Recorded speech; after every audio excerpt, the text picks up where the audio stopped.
Asam urat adalah hasil akhir dari metabolisme purin di dalam tubuh. Kadar normalnya 3,5 sampai 7,0 mg per desiliter pada pria dan 2,6 sampai 6,0 mg per desiliter pada wanita. Jika melebihi batas tersebut, seseorang akan mengalami kondisi yang disebut hiperurisemia. Peningkatan kadar asam urat umumnya disebabkan oleh pola makan tinggi purin, seperti jeroan, daging merah, dan produk laut. Faktor lain seperti keturunan, obesitas, konsumsi alkohol, dan bertambahnya usia juga turut berperan. Berdasarkan data Riskesdas 2020, prevalensi asam urat di Indonesia mencapai 11,9%. Berdasarkan diagnosis tenaga kesehatan, bila tidak ditangani, kondisi ini dapat menimbulkan komplikasi seperti batu ginjal, hipertensi, dan penyakit jantung. Oleh karena itu, pencegahan sejak dini sangat penting. Tuan Z dipilih sebagai sasaran penyuluhan karena memiliki kebiasaan mengonsumsi makanan tinggi purin yang berisiko meningkatkan kadar asam urat. Melalui penyuluhan ini, diharapkan beliau dapat memahami dan menerapkan pola hidup sehat untuk mencegah peningkatan kadar asam urat.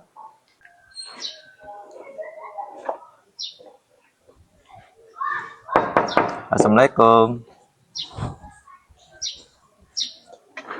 Waalaikumsalam. Selamat siang, Pak. Siang, Mas. Mari masuk, Mas. Oke, Pak. Ayo, Mas, ke dalam. Ya.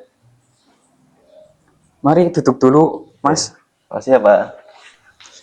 Makasih ya, Pak, udah mau nyempatin waktunya. Perkenalkan, nama saya M. Faza Nurullah Pakesangan, bisa dipanggil Faza, dari mahasiswa keperawatan Universitas Mahmud Aslawi.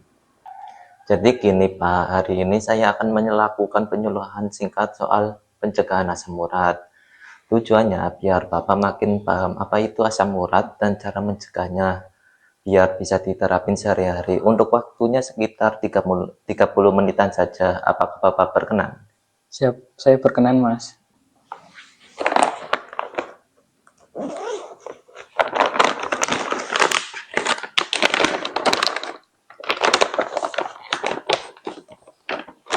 Ini ada leaflet sama booklet.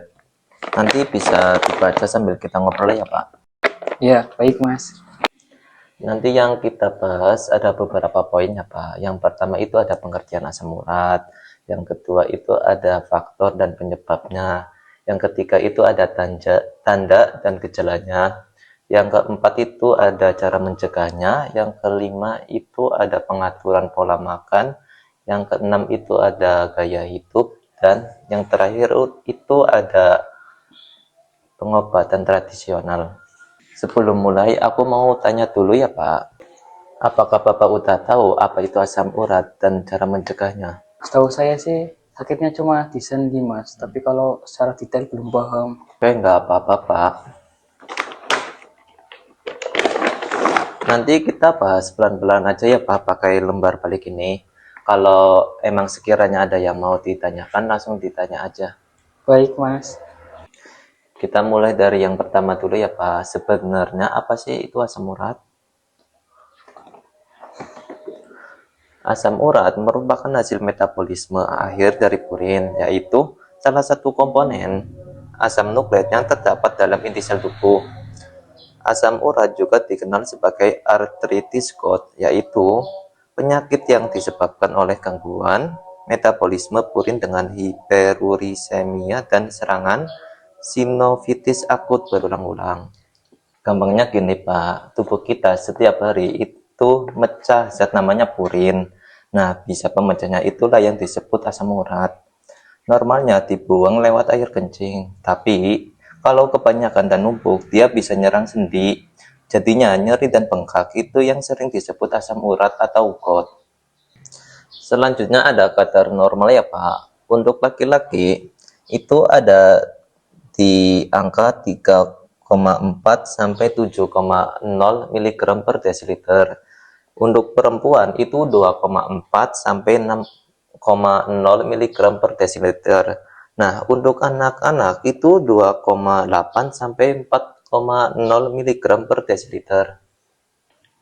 Singkatnya, buat laki-laki kayak Pak Sulam, kadar yang aman itu nggak lebih dari 7,0 mg per desiliter ya Pak. Kalau pas cek ternyata udah lewat angka itu, tandanya udah mulai harus hati-hati dan dijaga ya Pak.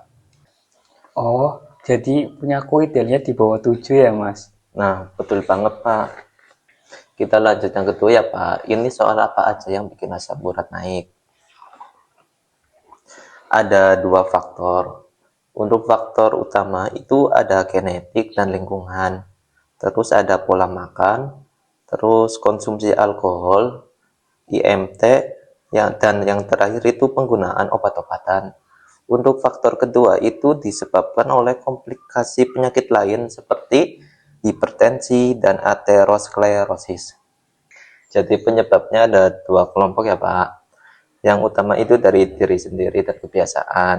Ada faktor keturunan, pola makan yang kurang sehat, kebiasaan minum alkohol, berat badan berlebih, sama efek samping beberapa obat tertentu. Nah, untuk yang kedua, kadang asam urat ini muncul karena dipicu penyakit lain seperti darah tinggi atau penyumbatan pembuluh darah. Selanjutnya ada faktor risiko asam urat tinggi apa ini? Yang pertama itu ada pola makan tinggi purin, daging merah, bir, hidangan laut, fruktosa. Yang kedua itu ada obesitas, menyebabkan tubuh memproduksi lebih banyak asam urat. Yang ketiga itu usia. Usia yang bertambah dapat menurunkan fungsi ginjal. Yang keempat itu ada kondisi medis seperti gagal jantung, kongestif, tekanan darah tinggi, diabetes, penyakit ginjal. Yang kelima itu ada aktivitas fisik berlebihan, produksi asam laktat yang menghambat pengeluaran asam urat. Dan yang terakhir itu ada obat-obatan tertentu, aspirin dan diuretik golongan diazid yang biasa diresepkan untuk tekanan darah tinggi dapat meningkatkan kadar asam urat. Wah, kebetulan saya juga suka makan seafood sama jeroan, Mas. Nah, itu dia Pak, yang nantinya untuk makanan seafood dan jeroan nanti Bapak bisa kurangi pelan-pelan ya. Sekarang yang ketiga ya Pak, untuk tanda dan gejalanya. Tanda asam urat, penderita asam urat mengalami rasa nyeri berulang pada persendian. Nyeri ini dapat semakin parah dengan cepat hingga sendi membengkak, kemerahan. Gejala awal biasanya hilang dalam waktu seminggu. Selanjutnya gejala asam urat ya Pak, yang perlu Bapak waspadai nanti. Yang pertama itu ada peningkatan asam urat disertai rasa linu pada sendi, terasa sakit, nyeri, merah, dan bengkak. Yang kedua itu ada nyeri berulang pada persendian yang semakin parah hingga sendi membengkak dan kemerahan. Yang ketiga, kesulitan dan rasa nyeri saat berjalan selama serangan akut. Yang keempat, terbentuknya tofi, yaitu kristal asam urat berukuran besar di sendi atau jaringan sekitarnya. Yang kelima, nyeri yang terus-menerus dan membatasi pergerakan di sendi yang terdampak. Dan yang terakhir itu ada nyeri tekan, rasa sensitif, dan nyeri pada kulit di sekitar sendi yang mungkin sangat sakit jika disentuh. Berarti semisal jempol suka senat-senut termasuk gejala itu ya, Mas? Bisa banget Pak, apalagi sering berulang-ulang. Lanjut materi yang keempat ya Pak. Untuk cara mencegah peningkatan gejala asam urat itu gampang Pak. Yang pertama itu mengurangi asupan makanan tinggi purin. Terus ada mencegah kegemukan dengan menjaga berat badan ideal. Mengurangi aktivitas fisik yang berlebihan. Mengonsumsi air putih dengan secukupnya. Mengurangi konsumsi purin atau diet rendah purin. Dan yang terakhir itu ada meningkatkan asupan energi sesuai kebutuhan tubuh. Oh, kayaknya aku mulai kurangi ya, Mas. Pelan-pelan aja ya Pak, yang penting konsisten. Lanjut yang kelima ya Pak, ini soal pengaturan pola makan, ada yang dianjurkan, ada juga yang dihindari. Ini yang dianjurkan ya Pak. Yang pertama itu minum air putih yang cukup, minimal 2 liter per hari. Terus yang kedua, konsumsi makanan rendah purin seperti sayuran dan buah-buahan. Yang ketiga, pilih produk susu rendah lemak. Yang keempat, pilih karbohidrat kompleks seperti nasi, roti, dan jagung. Yang kelima, sesuaikan asupan energi dengan kebutuhan tubuh. Selanjutnya ada makanan dan minuman yang harus dihindari ya Pak. Yang pertama, jeroan, hati, jantung, paru, dan ginjal. Yang kedua, daging merah, sapi, dan kambing. Yang ketiga, hidangan laut, kerang, udang, cumi, sardin. Yang keempat, minuman beralkohol terutama bir. Dan yang kelima, minuman mengandung fruktosa tinggi seperti minuman bersoda dan jus kemasan. Selanjutnya yang keenam ya Pak, soal gaya hidup. Selain makanan, gaya hidup juga ngaruh banget Pak. Yang pertama, melakukan latihan fisik rutin 3-5 kali seminggu selama 30 sampai 60 menit untuk menjaga berat badan dan mencegah gangguan metabolisme. Yang kedua, usia yang lebih tua, jenis kelamin laki-laki, obesitas, diet purin, dan alkohol adalah beberapa faktor risiko gout. Yang ketiga, menghindari makanan tinggi purin, menurunkan berat badan, dan cukup minum air putih. Yang keempat, gaya hidup seperti merokok, minuman alkohol, dan masih mengonsumsi makanan yang beresiko atau tinggi purin menyebabkan kadar asam urat tetap tidak normal. Dan yang terakhir, deteksi dini asam urat dapat dilakukan melalui pemeriksaan kesehatan seperti pemeriksaan darah rutin dan kadar asam urat serum. Jadi ini yang terakhir ya Pak, cara pengobatan tradisional dan non-farmakologis.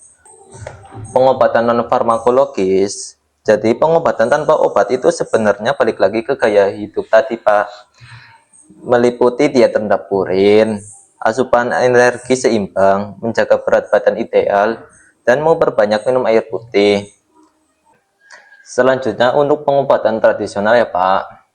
Nah, ada cara alami yang gampang dan murah yaitu rebusan daun salam. Daun salam dapat menurunkan kadar asam urat dan mengurangi nyeri karena mengandung flavonoid, minyak atsiri, serta zat pereda nyeri. Senyawanya bekerja menghambat pembentukan asam urat dan melancarkan pembuangannya melalui urin. Dan cara membuat rebusan daun salam itu gampang Pak. Yang pertama, ambil beberapa lembar daun salam segar. Yang kedua, cuci hingga bersih. Yang ketiga, rebus dengan air secukupnya. Dan yang terakhir, saring dan minum selagi hangat 2 kali sehari pagi dan sore ya Pak. Wah, gampang ya Mas. Di dapur juga ada daun salam. Nah, pas banget Pak. Nanti bisa dicoba ya. Oke Pak, itu tadi semua materinya. Sebelum lanjut, ada yang mau ditanyakan dulu nggak Pak? Kalau udah terlanjur kambuh, boleh dipijit gak Mas? Pas lagi bengkak dan nyeri, sebaiknya jangan dipijit dulu ya Pak. Bisa tambah parah, lebih baik diistirahatkan. Perbanyak minum air putih, kalau nyerinya berat baru periksa ke fasilitas kesehatan. Sekarang boleh ya aku tanya-tanya sedikit buat mastiin. Santai aja kok Pak. Boleh Mas. Menurut Pak Sulham, asam urat itu apa sih? Menurut saya itu asam urat hasil akhir pemecahan purin yang kalau ketinggian bikin sendi nyeri Mas. Mantap bener Pak. Terus makanan apa yang mesti dihindarin?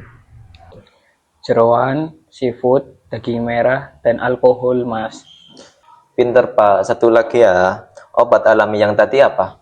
Rebusan daun salam Mas. Nah, betul semua ya Pak. Berarti Pak Sulham udah paham ya? Baik Mas.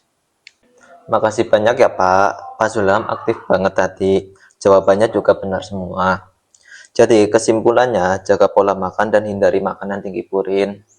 Perbanyak minum air putih, jaga berat badan ideal, rajin gerak, dan bisa dibantu rebusan daun salam ya Pak. Sekali lagi makasih ya Pak atas waktu sama perhatiannya. Semoga sehat terus. Amin. Makasih banyak ya Mas. Kalau gitu saya pamit dulu ya Pak. Ini booklet lembar balik sama leafletnya disimpan Bapak aja buat kenang-kenangan. Oh ya baik. Makasih ya Mas. Ya Pak. Ya. Assalamualaikum. Waalaikumsalam.